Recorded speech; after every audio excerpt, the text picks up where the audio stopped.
Okay, we're live. We're out of focus. Or, yeah.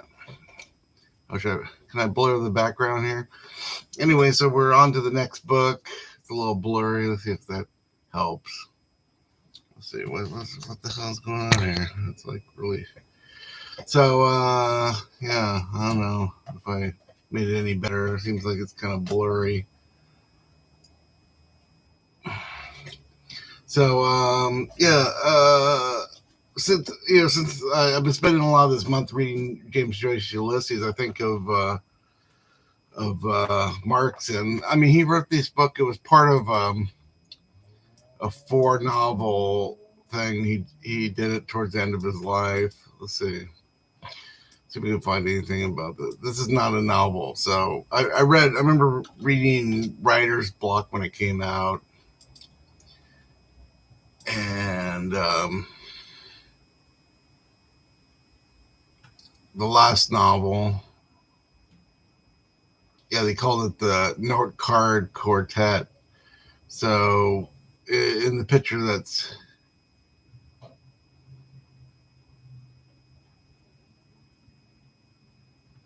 so yeah, he describes this book as a novel, an epic poem, a sequence of cantos awaiting numbering, a mural, autobiography, heaps of riddles, a polyphonic opera,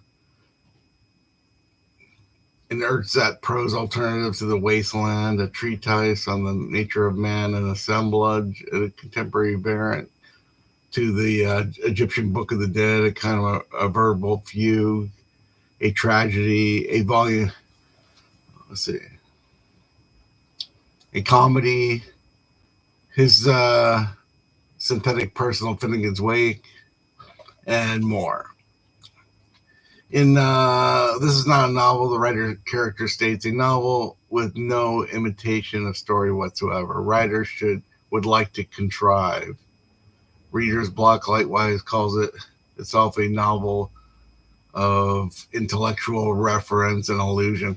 So let me tell you. Okay, so I knew Markson pretty well. I still have a lot of his correspondence because whenever I had a question about something, like I would just call him or write to him.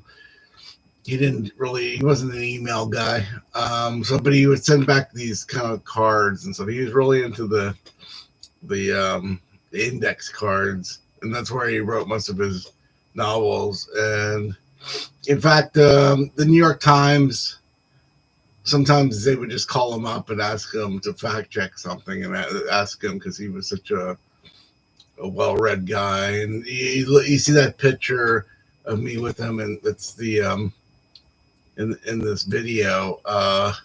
He had like that whole library went to the Strand bookstore and the top 4. He he had told me in whether it was 95, 96. He said he was bored with most books. He had read all the Greek. He had like a 40 volume everything that the Greeks did, and he read it a few times, and that was like the only thing that he was interested in. He did check out, I think, Infinite Jest when it came out, but that was probably the only new books. But I would read it. He's just into these cards, and his last couple books were all written with these cards, and he put them together. And they were just facts. He was bored with plot and characters, and he would just have like literary allusions. So, and I would run into him. There's a library in New York for a lot of people that I've been in Greenwich Village, and Markson used to live not far from it.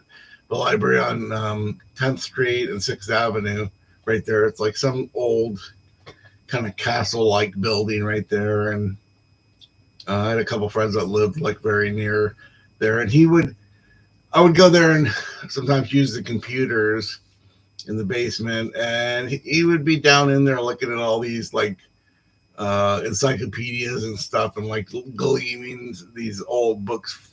A lot of these books, like as libraries nowadays kind of work, they throw everything away. But Markson was there, like looking through things. But let me read a little bit of this book to give you like a little taste of what it's like. So this one, I mean, there's one of them about death. Maybe this is one. Like, yeah, maybe this is. This knowledge the Holy Spirit gave me on the privy in the tower. And Bradstreet died of what was then called consumption. Sabrina fair, listen where thou art sitting under the glassy, cool, translucent wave.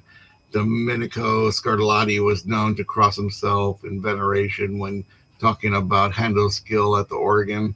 This is a portrait of Iris Clert, if I say so, said Rauschenberg in a telegram to a Paris gallery. Piero di Cosimo was found dead at the foot of a flight of stairs. Hagia Sophia. Yeah, I was wondering. Oh yeah, let's see. There's a lot of Joyce in this book and stuff. I think James Joyce and Isaac Babel were once guests at the same dinner party. And yeah, I was gonna, since I'm reading this Ulysses, I'm in this Ulysses group. I was like looking for some good. I mean, I know there's a one. I was trying to find it. Kafafi died of cancer of the larynx. Huh. Yeah, I should look. I should reread this one. Maybe I don't know. Let's see. Yeah, yeah, but I think this book is one of those ones where almost half of it is like how people died and stuff. So like, is this in focus? What is going on here? I don't know. Maybe I gotta start again. I don't know. Okay, but I will end it there. David Markson was a great guy. Luckily, I get to interview him, and I got to know him for a few years towards the end of his life.